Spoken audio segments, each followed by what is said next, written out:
Saya Emiwati, guru SD Negeri Tumenggungan, CGB Angkatan 11 Kabupaten Wonosobo. Saya akan memaparkan video aksi nyata modul 1.4, menyebarkan pemahaman dan penerapan pengalaman budaya positif. Tergerak, bergerak, menggerakkan. Selamat siang Bapak Ibu semuanya. Terima kasih untuk kehadirannya di aula SD Negeri Tumenggungan. Yang saya hormati Bapak Priyono SPDSD selaku Kepala Sekolah SD Negeri Tumenggungan. Yang saya hormati Bapak Ibu Guru SD Negeri Tumenggungan. Mari kita panjatkan puji syukur kepada Tuhan Yang Maha Esa atas segala rahmat-Nya sehingga kita bisa berkumpul di tempat ini dengan lancar tanpa suatu halangan apapun. Bapak Ibu semuanya, saya mengucapkan banyak terima kasih kepada Bapak Ibu karena telah berkenan untuk hadir di tempat ini dalam acara penyebaran pemahaman diseminasi budaya positif. Diseminasi ini merupakan salah satu tugas di aksi nyata aksi nyata modul 1.4, yaitu menyebarkan pemahaman dan penerapan pengalaman budaya positif. Selama 1 jam ke depan bersama saya Emiwati, calon guru penggerak Angkatan 11 Kabupaten Wonosobo. Masih semangat Bapak dan Ibu? Terima kasih. Sebelum kita lebih lanjut lagi, ada yang mau memberikan yel-yelnya atau tepuk semangatnya? Ada yang masih ingat dengan tepuk semangat? Tepuk semangat. Semangat.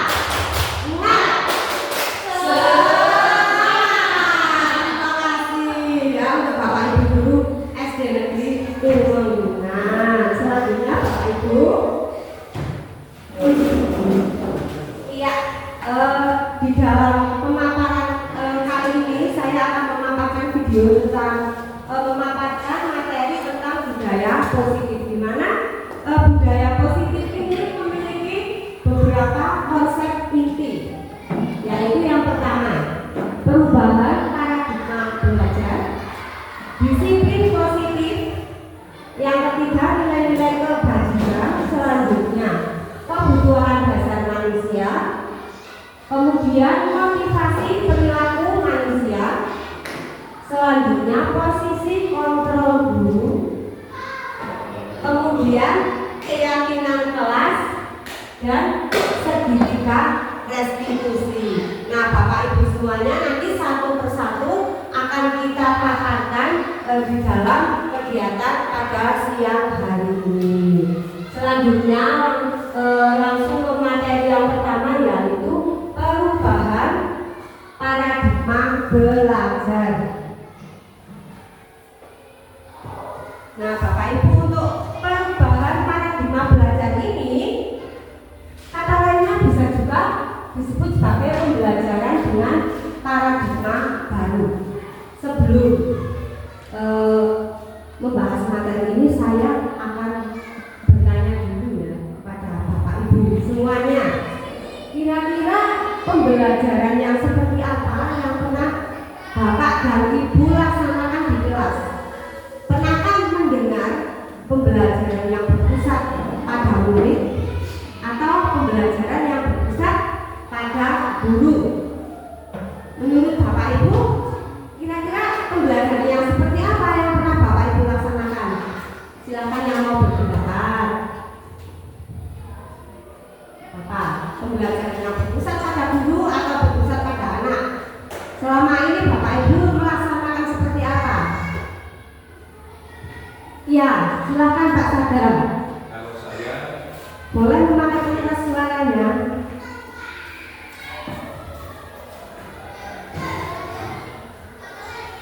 Silakan. terima kasih Bu Eni. Ya. Kalau saya masih banyak pembelajaran berpusat pada guru. Iya. 60%. Ya. Saya masih berpusat pada guru. Ya. Kalau saya pembelajaran baru saja selesai. Ya, terima kasih. Beri tepuk tangan untuk Pak Sada yang sudah bersedia memberikan pendapatnya. Ya, ada lagi pendapat yang lain dari Bapak dan Ibu? Iya. Terima kasih sekali sudah mengutarakan pengalamannya. 60% masih menggunakan pembelajaran berpusat pada guru ya, yang 40% mungkin tidak apa-apa Bapak dan Ibu. Lebih lanjut lagi, pembelajaran yang ideal adalah pembelajaran yang berpusat pada yang baik itu yang seperti itu ya. Tapi saya pribadi juga tidak memungkiri ya, kadang-kadang lebih banyak berpusat kepada guru.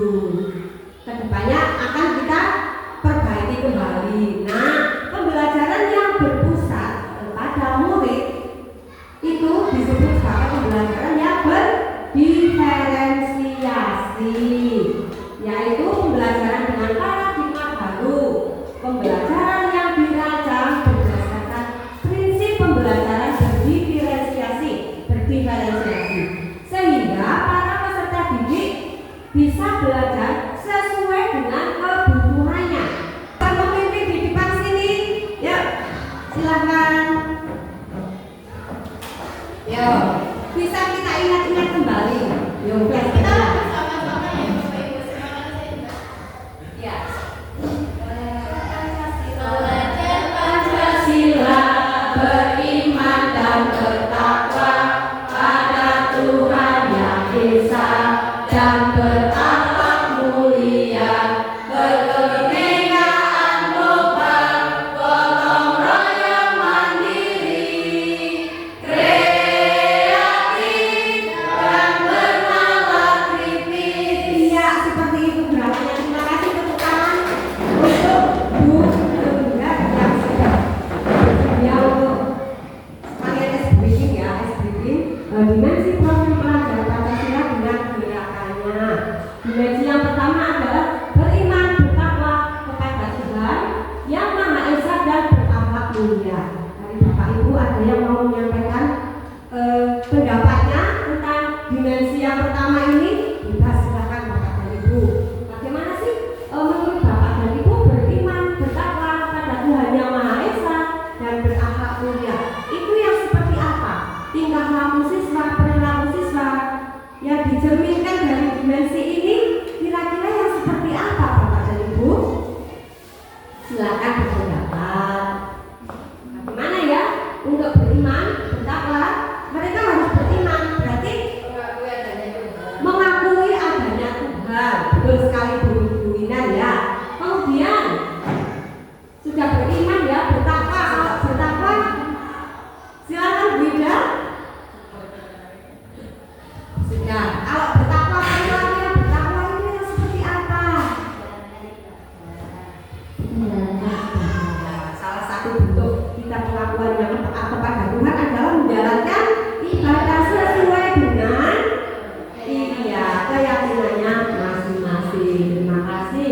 Kemudian ya, berakhlak mulia. Seperti apa ya berakhlak mulia?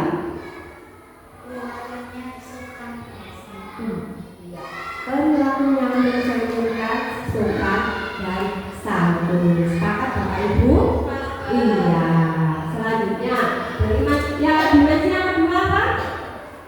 Berkebinekaan global. Berkebinekaan global di sini seperti apa? Cerminan dari dimensi berkebinekaan global. Global itu pikiran saya ya, pikiran kita itu mendunia. Betul apa tidak? Jadi diharapkan anak itu bisa memiliki wawasan global, ya, bisa berdaya saing, wawasannya luas, tidak hanya sebatas di anak-anak kita di SD negeri Tumenggungan, tapi mereka memiliki pemahaman yang luas tentang Indonesia pada umumnya dan dunia, begitu ya. Kemudian gotong royong, bekerja sama, betul sekali. Bekerja sama ini tidak hanya khusus untuk Bapak Ibu gurunya saja ya di sini ya, tetapi juga kerjasama dengan semua warga sekolah. Ya, kita berkolaborasi, bahasa sekarang yaitu berkolaborasi. hanya dengan guru dengan guru, tetapi juga guru dengan murid, guru dengan semua warga yang ada di sekolah. Dimensi selanjutnya, gotong royong mandiri. Kita ya dituntut untuk membimbing anak agar memiliki perilaku mandiri. Tentunya menjadi tantangan bagi kita ya. Kita harus membentuk karakter anak yang bersifat mandiri. Tentunya tidak lepas kita seorang guru harus membimbing terlebih dahulu ya, memberikan bantuan terlebih dahulu. Tapi lama-kelamaan kita lepaskan bantuan itu sehingga anak bisa berperilaku secara mandiri. Kemudian bernalar kritis. Ada yang mau berpendapat?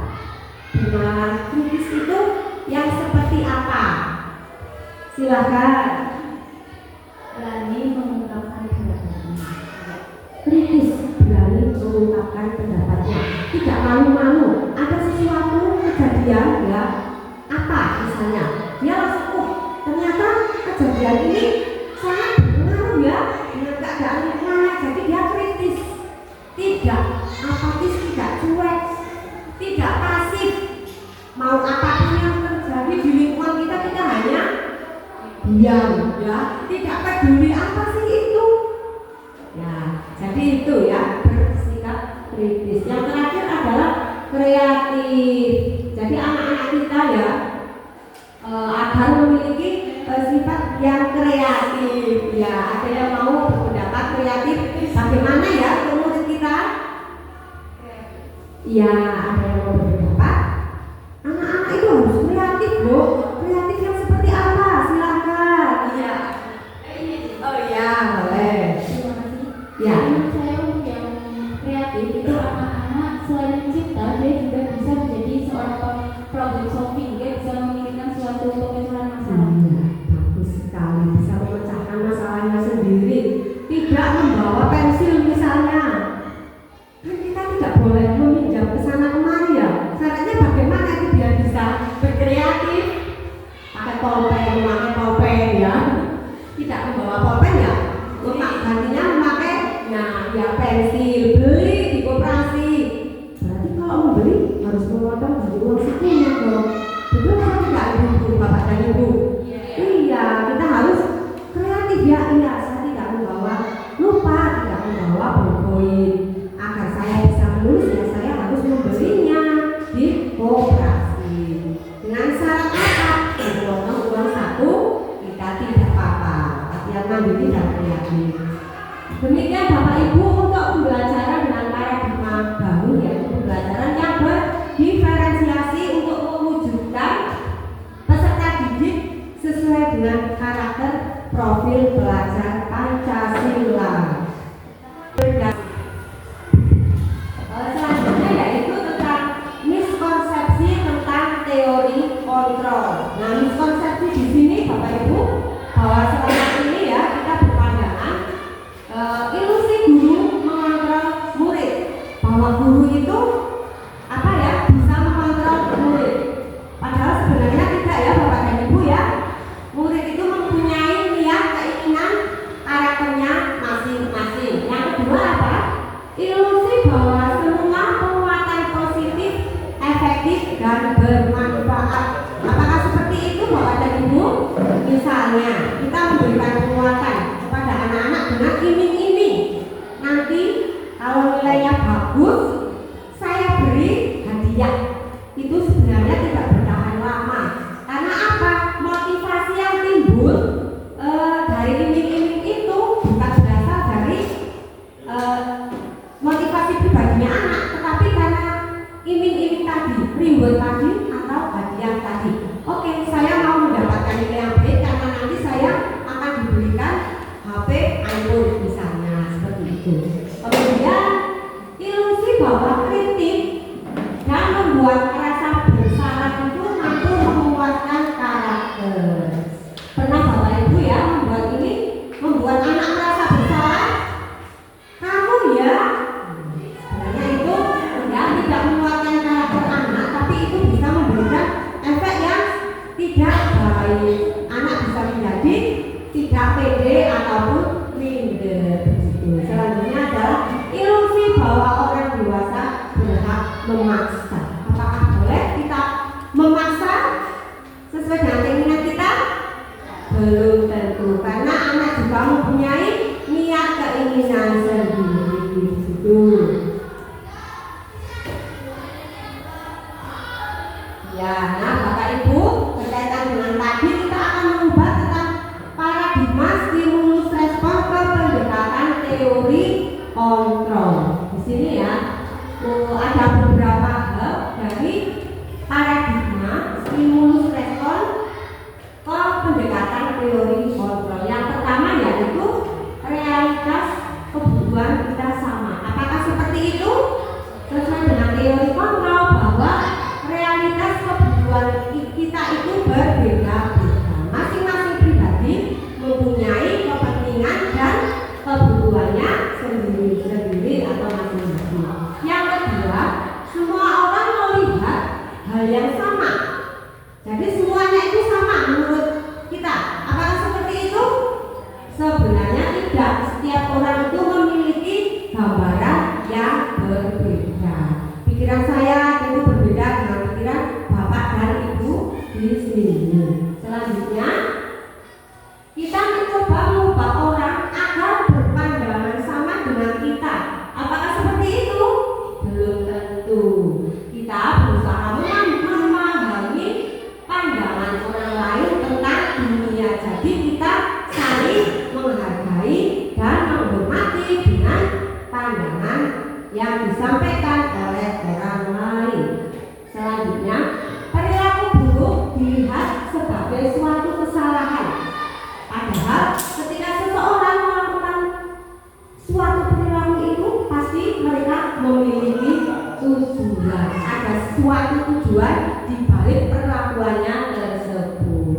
Kemudian orang lain bisa mengontrol saya. Apakah seperti itu? Tidak, hanya saya yang bisa mengontrol saya. Orang lain tidak bisa mengontrol saya, tidak bisa mengontrol Anda. Kemudian saya bisa mengontrol orang lain. Tidak, Anda tidak bisa mengontrol orang lain. Ya, tidak bisa seperti itu. Kemudian pemaksaan ada pada saat bujukan gagal. Kalau dibujuk sudah tidak mau, ya sudah saya paksakan saja. Tidak ya. Kolaborasi dan konsensus menciptakan pilihan-pilihan baru. Kolaborasi berbicara terbuka, komunikasi dan konsensus, kesepakatan. Kita sepakatnya mau seperti apa? Gitu ya. Kemudian model berpikir menang kalah. Yang betul model berpikir menang. Jika ada anak yang salah, kita harus kamu sudah salah, kita menjustis seperti itu, nanti anak akan merasa minder. Jadi bagaimana caranya kita agar anak tersebut tidak minder dan mau memperbaiki kesalahannya. Selanjutnya, ya, apa itu disiplin positif? Menurut Bapak Ibu, disiplin positif itu yang seperti apa? Ada yang mau berpendapat? Seperti apa? Iya. Tapi disiplin berasal dari kata disiplina yang artinya belajar. Disiplin mengacu pada disiplin diri yang memiliki tanggung jawab terhadap apa yang dilakukannya berdasarkan nilai-nilai yang diyakini. Nah, disiplin positif merupakan salah satu cara penerapan disiplin yang bertujuan untuk menumbuhkan kesadaran serta memberdayakan peserta didik tanpa adanya imbalan, tanpa adanya penghargaan atau reward, ancaman maupun hukuman. Jadi disiplin ini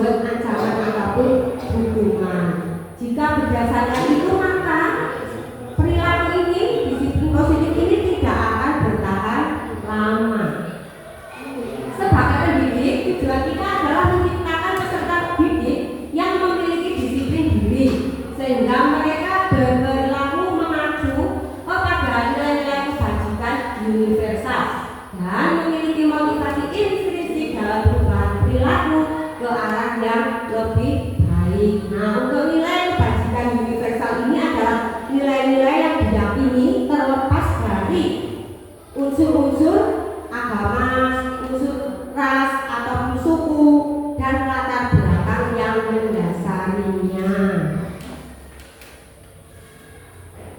Selanjutnya, nah, sini Bapak Ibu, saya tampilkan nilai-nilai kebajikan, yaitu nilai yang disepakati bersama, lepas dari suku bangsa, agama, bahasa maupun latar belakangnya. Contoh nilai kebajikan dari institusi atau organisasi. Tadi di awal sudah kita bicarakan ya tentang profil pelajar Pancasila.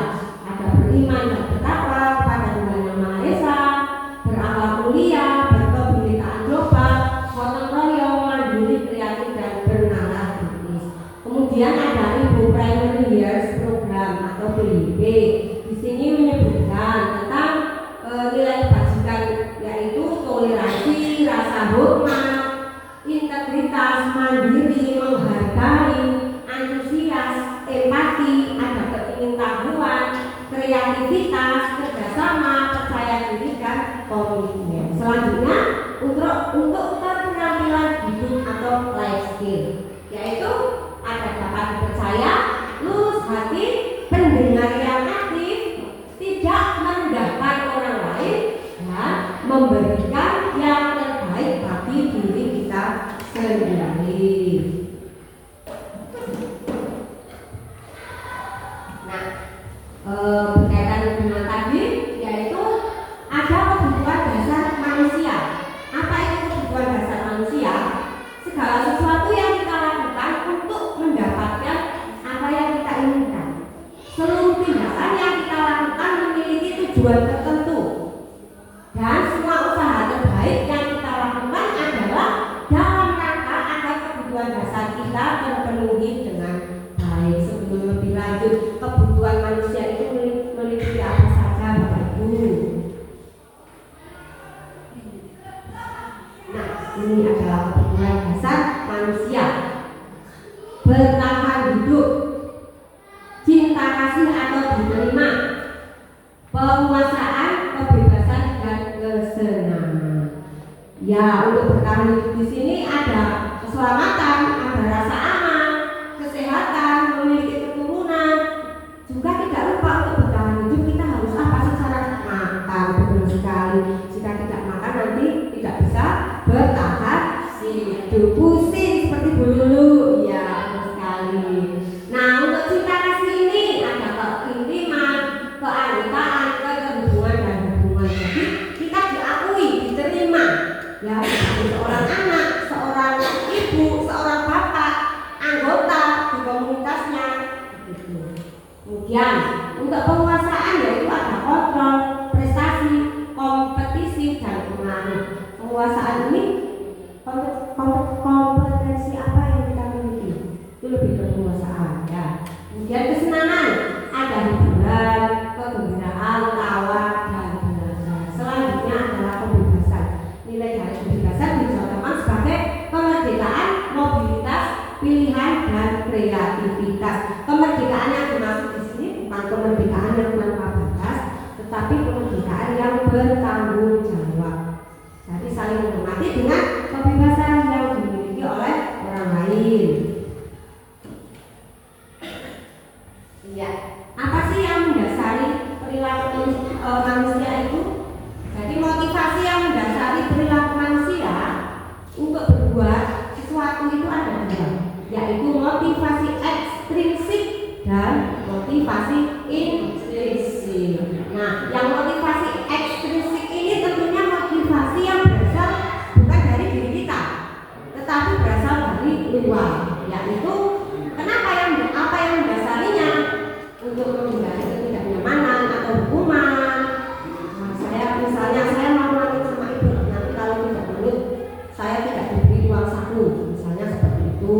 Kemudian untuk mendapatkan imbalan atau penghargaan dari orang lain, seperti tadi saya sudah memberikan contoh, jika nilainya bagus nanti saya beri hadiah. Itu adalah motivasi ekstrinsik. Ya, selanjutnya adalah motivasi intrinsik, yaitu motivasi yang timbul dari diri kita sendiri tanpa adanya embel-embel yang melatar belakanginya, yaitu untuk menjadi orang yang mereka inginkan dan menghargai diri sendiri dengan nilai-nilai yang dipercayainya. Nah, dari motivasi-motivasi tadi itu ada hal yang bisa kita lakukan. Misal anak melakukan salah atau sesuatu yang salah, maka kita akan melakukan hukuman atau konsekuensi atau restitusi terhadap perlakuan tersebut. Nah, untuk hukuman ini ciri-cirinya itu tidak terencana atau tiba-tiba. Murid tidak tahu apa yang akan terjadi seketika itu terjadi, bersifat satu arah dan berupa hukuman fisik atau psikis. Saya contohkan misalnya, anak tidak memakai atribut lengkap ketika mengikuti upacara bendera. Nah, hukuman ibu gurunya akan, kamu hormat bendera selama 1 jam. Itu adalah contoh dari hukuman. Ya. Yang kedua, sekarang konsekuensi itu terencana atau disepakati sesuai peraturan. Jadi sudah ada kesepakatan terlebih dahulu. Jika kamu tidak memakai atribut, apa yang akan kita dapatkan? Apa yang harus kita lakukan? Itu masuk ke konsekuensi. Murid tetap dibuat tidak nyaman. Kemudian sikap yang selalu memonitor murid. Jadi untuk konsekuensi ini kita sebagai guru harus selalu memonitor murid. Kemudian yang ketiga adalah restitusi. Langkah yang paling baik untuk menangani anak kesalahan atau lainnya adalah restitusi, yaitu proses menciptakan kondisi bagi murid untuk memperbaiki kesalahan. Proses kolaboratif yang mengajarkan murid untuk mencari solusi sendiri. Jadi yang lebih baik di antara ketiganya itu adalah yang restitusi. Selanjutnya, ya, bagaimana dalam kita melaksanakan hukuman, konsekuensi atau restitusi kita? Nah, ada 5 posisi kontrol yang dilakukan oleh Bapak Ibu guru. Ya, yang pertama sebagai penghukum, yang kedua sebagai pembuat orang yang merasa bersalah, yang ketiga sebagai teman, yang keempat sebagai pemantau, dan yang kelima sebagai manajer. Sebelum lebih lanjut, kira-kira Bapak dan Ibu berada di posisi yang mana? Apakah sebagai penghukum, membuat orang merasa bersalah, teman, pemantau, atau manajer? Saya pribadi, saya seringnya sebagai penghukum. Ya, saya jujur. Saya kadang sebagai penghukum, juga kadang sebagai pembuat orang merasa bersalah. Jadi posisi kontrol ini tidak hanya satu yang dimiliki oleh orang Bapak Ibu, bisa lebih dari satu. Ya, misal sebagai penghukum, juga sebagai pembuat orang merasa bersalah. Anak-anak jangan rame, nanti kalau ini saya yang dimarahi loh. Nah, kamu mau saya dimarahi, nggak kasihan? Nah, itu iya. Kamu rame, bukan saya yang rame. Kamu yang rame kok malah saya yang ditegur. Nah, itu membuat rasa bersalah kepada orang lain, seperti itu.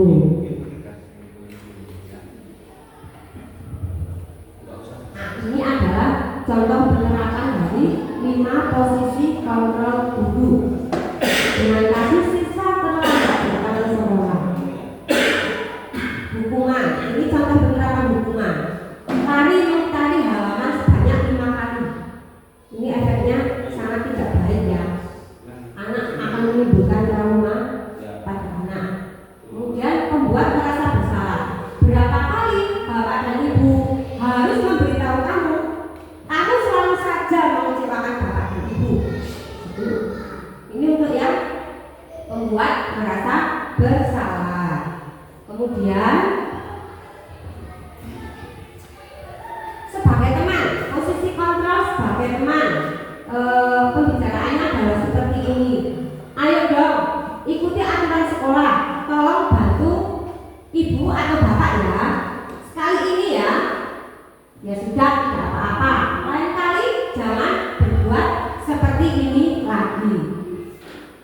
Selanjutnya sebagai pemantau pembicaraannya, contoh pembicaraannya seperti ini.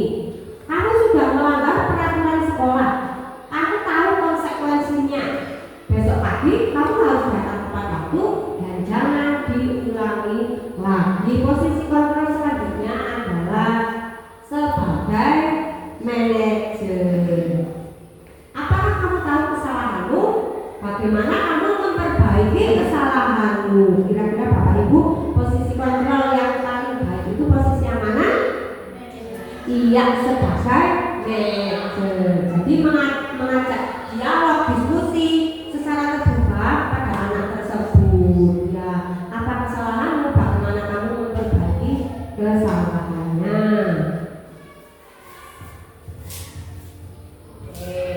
Coba Bapak dan Ibu, di sini ada beberapa pembicaraan, bukan ya, beberapa statement. Kira-kira dari 1, 2, 3, 4, 5 statement itu termasuk dalam posisi kontrol yang apa? Saya kecewa sekali dengan kamu. Kira-kira posisi kontrol apa?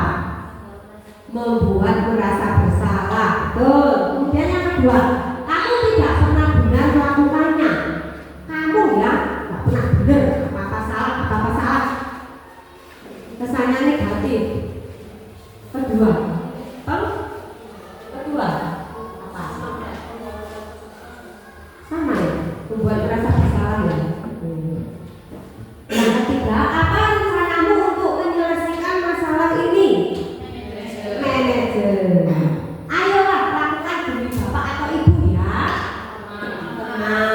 Betul sekali. Yang terakhir, kamu tidak pernah mendapat nilai jika kamu tidak mengerjakan tugas. Kamu dapat nilai, kurang ada, begitu ya. Lanjut. Nah, bagaimana caranya kita untuk menangani kesalahan-kesalahan tersebut? Dengan membuat keyakinan kelas. Mengapa keyakinan kelas? Mengapa bukan peraturan kelas? Ada yang ngajarin Bapak Ibu? Kenapa sih harus keyakinan bukan peraturan? Kalau peraturan itu berarti kan sudah ada, dibuat dulu ya. Iya, betul sekali dulu. Iya, betul sekali. Iya, bahwa keyakinan kelas, kesepakatan kelas itu dibuat bersama-sama, disepakati bersama-sama antara guru dan muridnya. Sedangkan peraturan di kelas itu sudah ada hanya satu pihak dari guru yang membuat. Silakan taati peraturan ini. Begitu ya Bapak dan Ibu. Nah, ini adalah pembentukan keyakinan di kelas 4. Bapak dan Ibu sudah mempraktekannya ya, sudah membuat keyakinan kelas di kelasnya masing-masing. Itu saya membuat keyakinan kelas juga masih ada dulu ya, langkah yang membuat kalimat pernyataan ke dalam kalimat positif dulu belum saya lakukan. Jadi tidak berubah kalimat itu menjadi kalimat positif. Misal, tidak datang terlambat, berarti bisa kita ubah dengan apa? Iya, datang tepat waktu. Itu salah satu contoh untuk membuat apa? Mengubah ke kalimat positif. Bersifat abstrak di sini bukan berarti kasat mata, tidak terlihat. Tetapi nilai abstrak di sini merupakan apa ya? Nilai satu tapi bisa merangkum nilai-nilai yang lain. Misalnya ramah. Dari kata-kata ramah kita sudah bisa paham. Nek ramah itu seperti apa? Tidak harus di ramah ada seperti itu. Jadi tidak harus ya, itu dari abstrak. Kemudian berupa pernyataan universal. Universal di sini mengacu pada nilai kebajikan universal yang tadi di depan sudah kita bicarakan. Sesuai dengan kondisi kelas dan sekolah, mudah diingat dan melibatkan semua warga sekolah atau warga kelas tersebut. Jika Bapak Ibu belum membuat keyakinan kelas ini, silakan boleh segera untuk dibuat kembali bersama anak-anak tentunya. Nah, selanjutnya adalah segitiga restitusi. Segitiga restitusi ini suatu proses dialog yang dijalankan oleh guru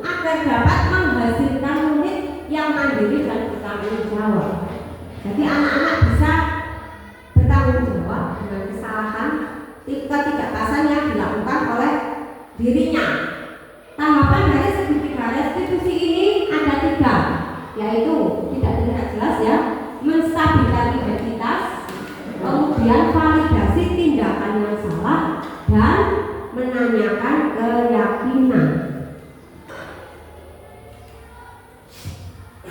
Untuk menstabilkan identitas, berdasarkan prinsip membuat kesalahan adalah bagian dari berdasarkan prinsip bahwa membuat kesalahan adalah bagian dari proses pembelajaran. Nah, kata-kata yang bisa kita ucapkan atau contoh kata-katanya dari menstabilkan identitas adalah itu, berbuat salah itu wajar. Tidak ada manusia yang sempurna. Ibu atau bapak juga pernah melakukan itu kok. Kemudian ibu atau bapak tidak mau mencari siapa yang salah, tapi ibu atau bapak ingin mencari solusi dari permasalahan ini. Kamu berhak merasa begitu. Selanjutnya, validasi tindakan yang salah. Berdasarkan prinsip setiap perilaku berupaya memenuhi sesuatu kebutuhan tertentu. Perilaku itu berupaya untuk memenuhi kebutuhan tertentu. Jadi ada alasannya kenapa kamu berbuat seperti itu. Kamu pasti punya alasan kenapa melakukan hal itu. Padahal kamu bisa melakukan hal yang baik. Padahal kamu bisa melakukan hal yang lebih buruk dari itu ya. Kemudian kamu patut bangga karena telah melindungi sesuatu yang penting buatmu.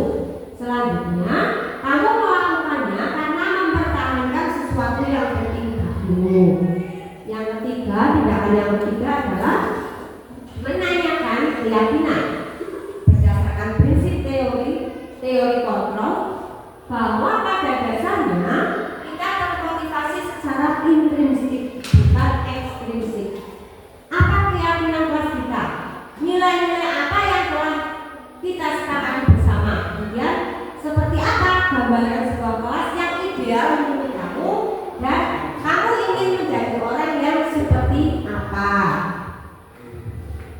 Tadi adalah 1, 2, 3 ya, langkah segitiga restitusi. Ini adalah contoh penerapan yang saya lakukan. Selamat pagi Mas Haika. Baik, senang? Senang. Ya, Mas Haika, tadi Bu Emi mendapat aturan dari Mas Arkan, ketua kelas kita. Kalau Mas Haika itu bermain-main pintu, menutup pintu, menarik pintu dengan sangat keras sehingga menimbulkan suara yang jebret gitu, keras sekali. Apakah betul hal itu? Betul. Iya. Kenapa Mas Haikal melakukan itu? Dikejar sama Mas Arya, kejar-kejaran begitu, bermain-main atau gimana? Oh, terus kamu lari otomatis narik pintu gitu biar tidak tertangkap sama Mas Arya? Iya. Kalau Bu Emi di posisi Mas Haikal akan melakukan hal itu juga ya, biar tidak tertangkap, menarik pintu yang keras hingga jebret gitu ya. Sekarang saya mau tanya, Mas Haikal melakukan hal itu kira-kira pas tidak? Salah tidak? Iya, mengganggu orang lain tidak? Iya, membuat gaduh ya? Iya, jadi tidak tertib, kacau ya? Iya, jadi tahu kalau hal itu salah, tidak pas untuk dilakukan. Iya, nah sekarang Bu Emi bertanya lagi, Mas Haikal ingat tidak dengan keyakinan kelas kita? Kalau kita belajar harus dengan apa? Di kelas. Apakah dengan gaduh? Kira-kira tadi sempat tidak kamu melakukan itu? Sesuai dengan keyakinan kelas kita bahwa kita belajar harus dengan apa? Apa tadi Bu Emi bilang? Tertib. Selain tertib dengan apa lagi? Sopan ya. Jadi Mas Haikal sesuai dengan keyakinan kelas kita harus belajar dengan tertib, dengan sopan. Mas Haikal tahu ya sudah melanggar itu. Mas Haikal mau tidak berjanji ke Bu Emi merubah berubah menjadi lebih baik, tidak melakukan hal seperti itu lagi, mematuhi keyakinan kelas kita, mau kapan mau berubahnya? Betul, jadi sama Bu Emi, betul ya? Iya, sekarang tos dulu. Selamat pagi Mas Arya. Apa kabarnya hari ini? Mas Arya senang hari ini? Iya, Mas Arya tahu kenapa dipanggil di sini? Ketemu Bu Emi? Tidak ya? Iya. Tadi Bu Emi mendapat laporan dari Mas Arkan, ketua kelas kita. Kalau Mas Arya itu bermain-main di kelas, berlari, berkejar-kejaran dengan Mas Haikal waktu istirahat. Apakah betul hal itu? Betul ya? Iya. Kenapa Mas Arya melakukan hal itu? Dikejar Mas Haikal lari ke kelas itu waktu istirahat ya? Iya, jika Bu Emi di posisi Mas Arya mungkin akan seperti itu juga ya, masuk ke kelas lari-lari meskipun waktu istirahat ya Mas? Iya.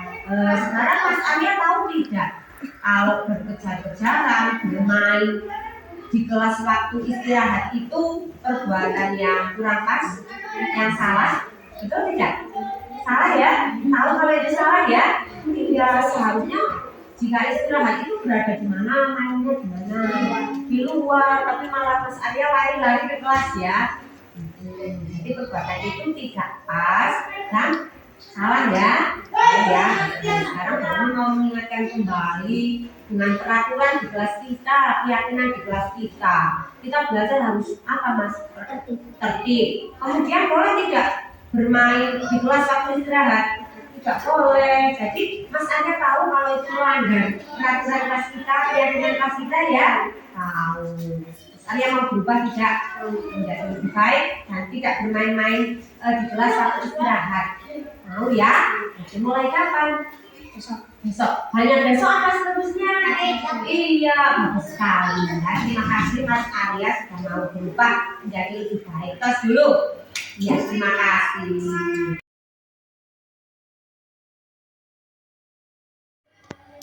Assalamualaikum warahmatullahi wabarakatuh. Nama saya Haikal. Saya senang berdiskusi dengan Bu Emi. Saya tidak akan mainan pintu lagi. Saya akan tertib di kelas. Terima kasih Bu Emi. Komentar ya. Saya menangani masalah Mas Haikal yang bermain dengan Mas Arya, berlari-lari di kelas dan bermain pintu di kelas 4. Jadi kelas 4 itu pintunya kan sangat istimewa. Jadi meskipun iya berbeda dengan karakter pintu yang lain, kita tetap agak merasa langsung jadi masalah yang pertama. Kemudian yang kedua, Mas Arya tadi karena berkejar-kejaran dengan Mas Haikal kan lari ke kelas. Haikal lari untuk pintu jebret, kemudian Mas Haikal dan Arya mengejar di belakangnya ketika istirahat. Padahal seharusnya pertama tidak boleh ya, istirahat harus di luar ruangan seperti itu.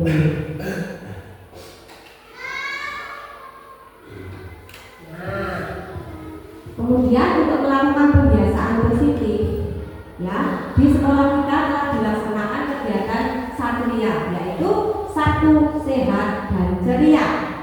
Kegiatan ini dilaksanakan di hari Sabtu. Diawali dengan kegiatan senam bersama, sarapan bersama di halaman sekolah. Untuk berdoa juga sudah ya, menyanyikan lagu Indonesia Raya juga dilaksanakan. Kemudian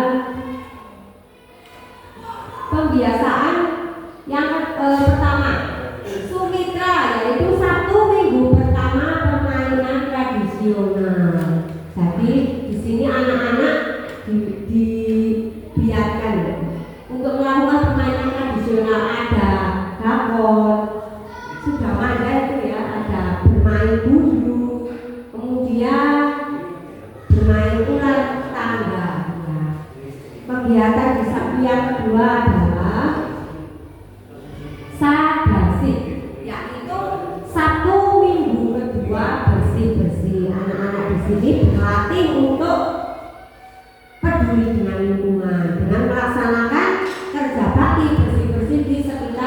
lingkungan SD.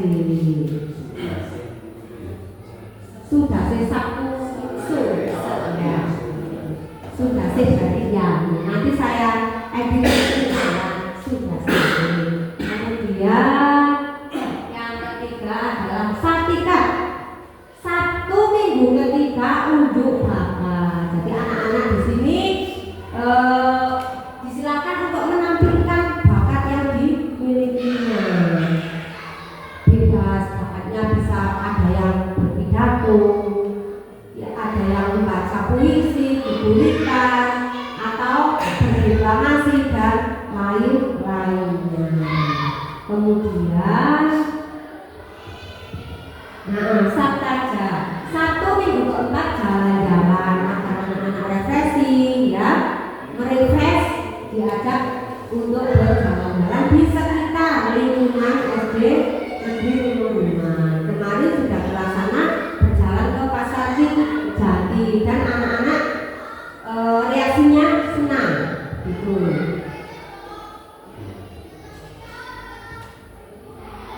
Sama ini juga setelah sampai di tempat yang dituju, anak-anak boleh makan minum di sana.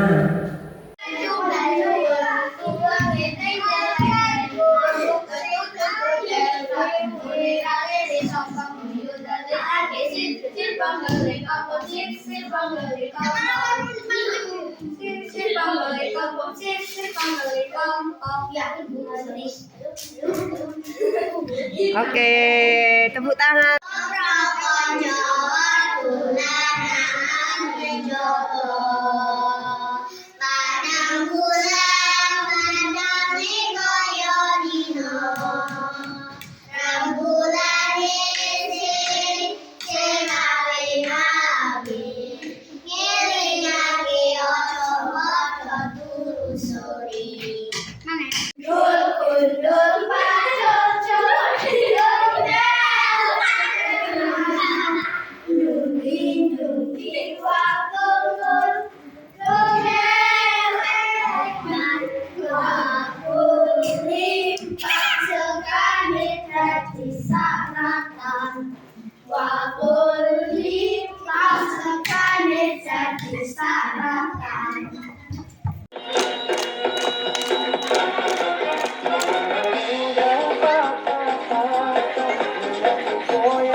Hewan yang tinggal di sana.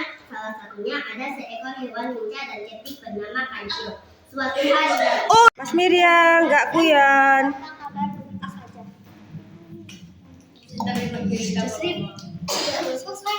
Oke, tepuk tangan.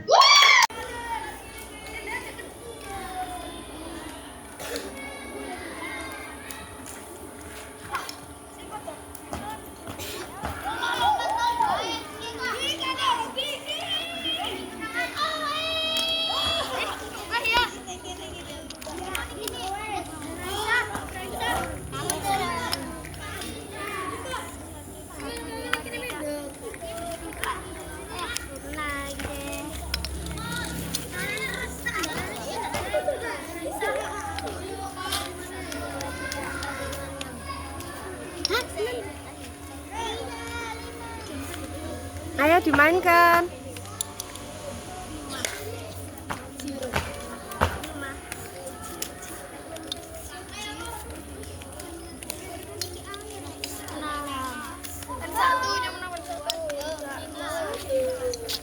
Bisa Mbak Risa? Yo, Enggak apa-apa, diputar aja. Papa.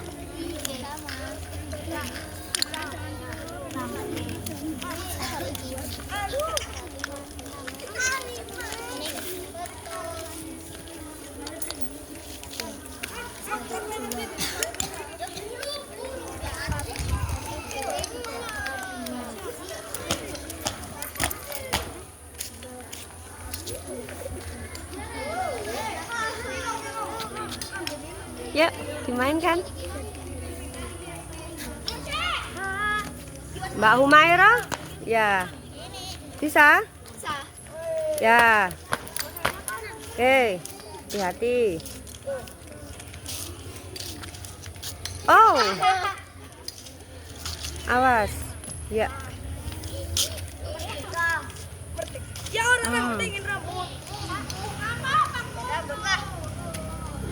Nggak sampai Mas Arkan. Wih.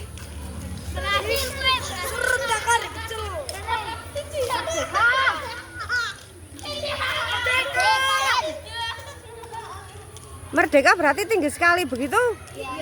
Ya. Aduh, tidak sampai.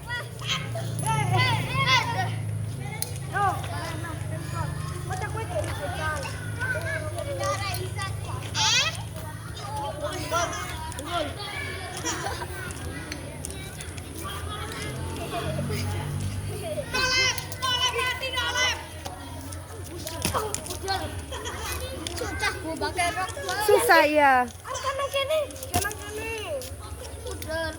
Ya.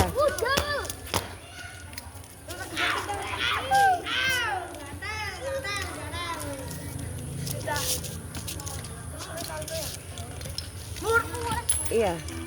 Oke. Awas. Iya, oke. Bu Ami ganti ya. Lihat sini. Ya, dakon.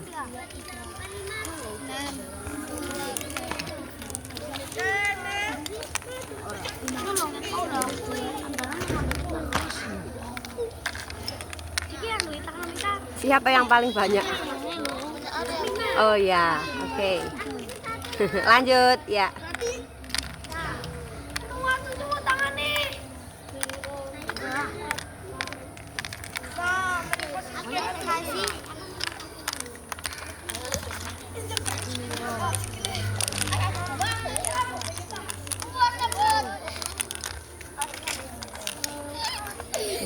Ayu sama Mbak Hania, oke.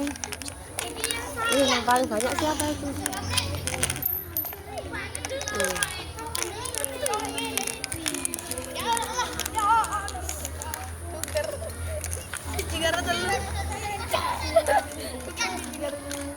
Mas Arsat. Siapa yang menang? Paling banyak.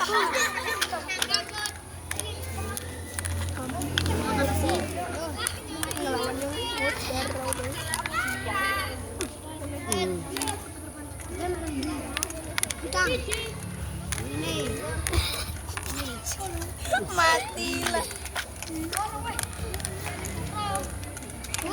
Ya, sebentar lagi. Ya. Dan isi rati.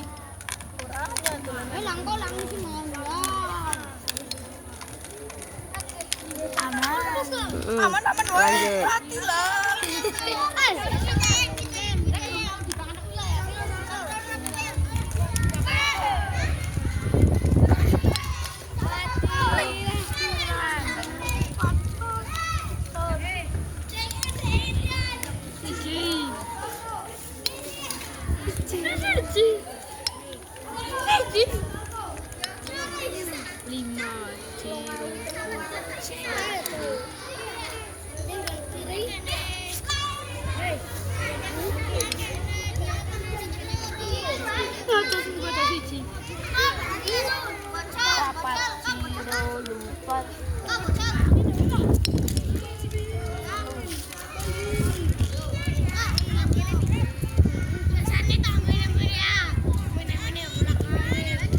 Ya.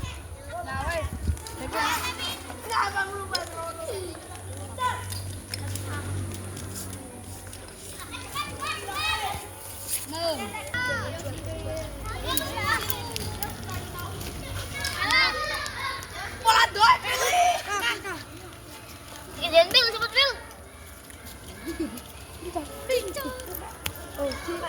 Lah, dengar tali.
Ya.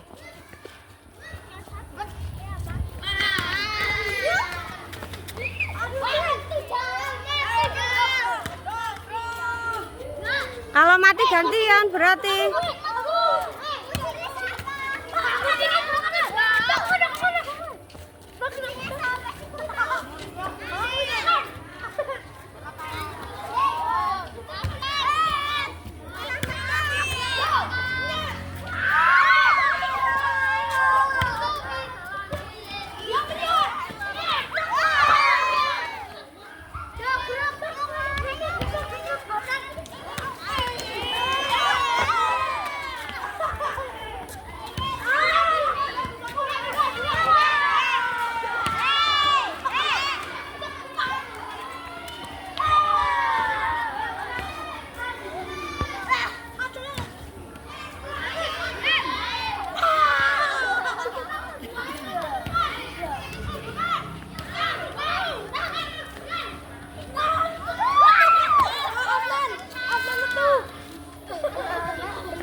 Pingsut lagi.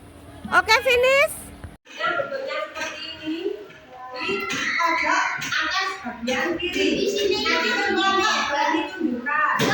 Nah, hari ini Bu Emi akan mengenalkan anak-anak ya ada penggunaan media kanva.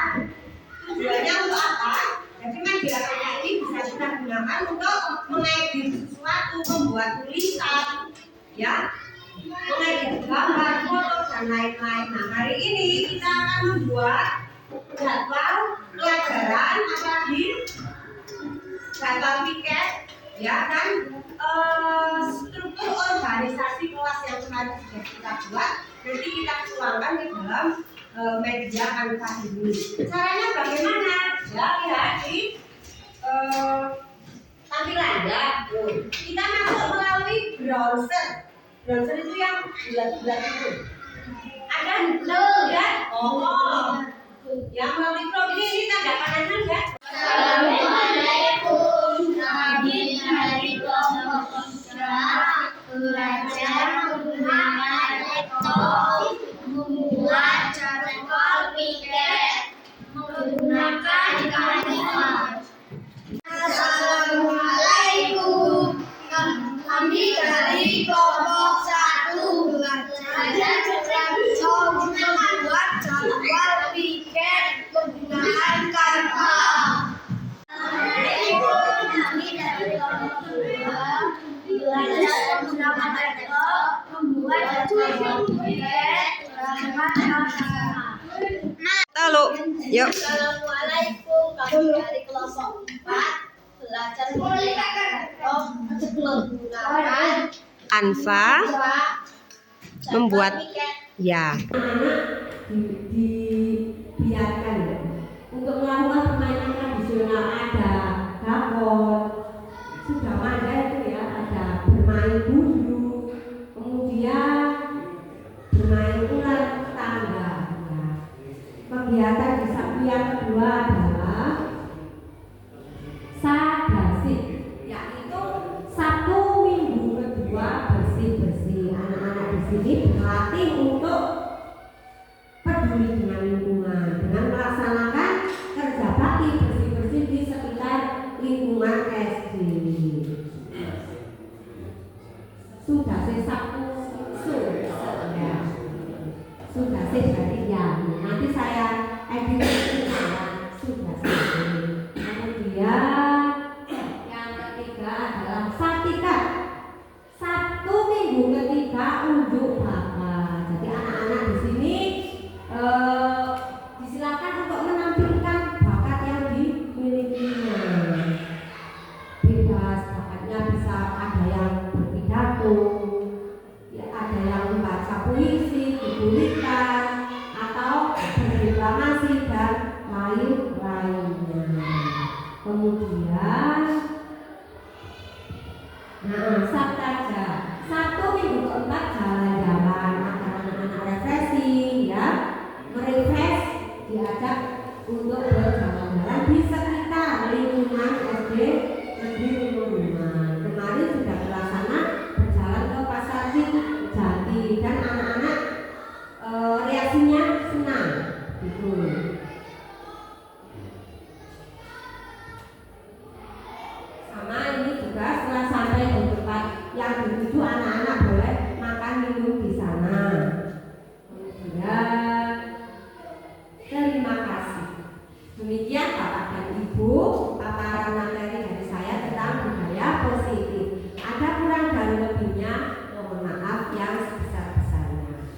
kasih dan selamat siang.